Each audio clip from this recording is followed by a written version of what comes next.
Pick 3 is brought to you by DraftKings. DraftKings Sportsbook is an official sports betting partner of the NFL. Download the DraftKings Sportsbook app today and use code SBNNFL for a special offer when you sign up. That's code SBNNFL only at the DraftKings Sportsbook. Reminder, we do this each and every week. I give you one quarterback, one running back, and one wide receiver I think you can build your lineup around. Try to get the most value so you can get some of those more expensive players in there, like a Cooper Kupp. And then we'll finish things up. Justice will give you his 3 favorite bets of the week from the DraftKings Sportsbook. I've been saying it all episode, so it shouldn't be a surprise. My pick 3 quarterback is Matthew Stafford. Him being the third cheapest quarterback at 6,300 this weekend feels like an absolute steal.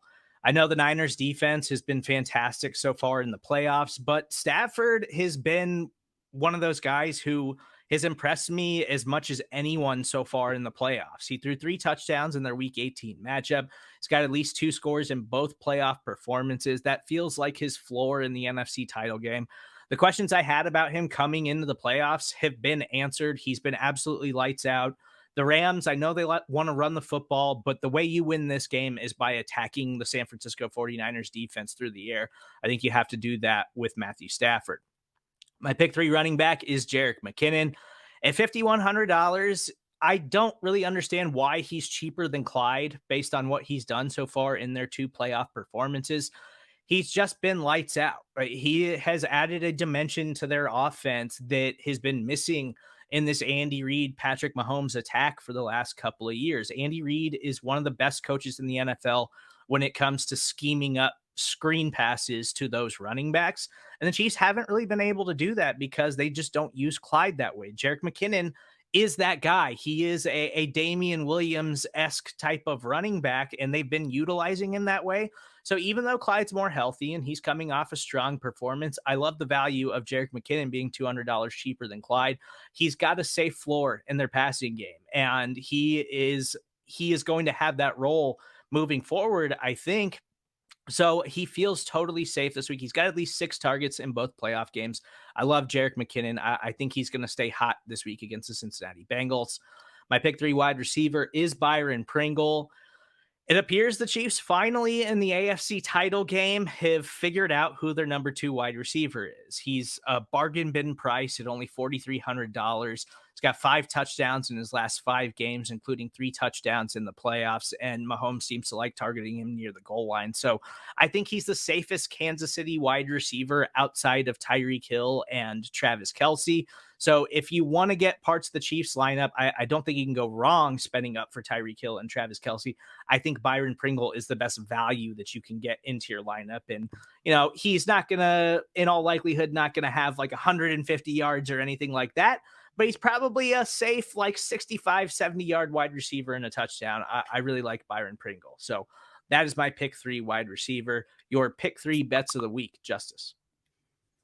Yeah, we're gonna have to pick non-spreads, not only because there's only 2 games this week, but because I don't necessarily like one of the lines. Um, we're gonna start off San Francisco at the Los Angeles Rams. The Rams are 3.5-point favorites. What am I missing here? The San Francisco 49ers have not looked good. The fact that, their offense didn't score a single point, in that divisional round game is not a good look for them. I think the Rams are just gonna outclass the 49ers, frankly. Um, this little Cinderella run, it's midnight. It's midnight, and your carriage is about to turn into a pumpkin, and that pumpkin's name is Jimmy Garoppolo. So I don't buy into it at all. The next game, anytime touchdown to Jamar Chase, minus 120. I like that. I like that. I know you're gonna try to double Jamar Chase, all that stuff. The gravity of Chase, I understand, but he's still going to get his to a certain extent. It's not like he hasn't been playing, all these games in the NFL and people have just been ignoring him. I mean, since the Packers game in early October, I feel like every team has shifted to like, this dude is a number 1 wide receiver. This dude is a top 10 wide receiver in the league. We need to treat him as such, and he's still been able to produce. So I'm not worried about him getting his. If I'm taking any bet for Cincinnati this week, it's that Jamar Chase is getting an anytime touchdown. My last one, Jimmy Garoppolo, under 235.5 passing yards. These are Jimmy Garoppolo's stats from the last 6 quarters. 16 completions, 29 attempts, 170 yards, 0 touchdowns, 2 interceptions, and that's not even including his sacks. So over the last 6 quarters, his under would have hit by 65 yards, 66 yards. I'm taking the under on Jimmy. I understand they're going to be in a passing situation. I just don't buy it, man. I don't buy these 49ers. They're the worst team that's left. It's a damn shame. A damn shame that the Packers lost to this bum team. But Jimmy Garoppolo, I just don't think he has it in the tank. And I'd be floored if they make 2 Super Bowls with Jimmy Garoppolo. There's just no way. Especially this version, the banged up version. It can't happen.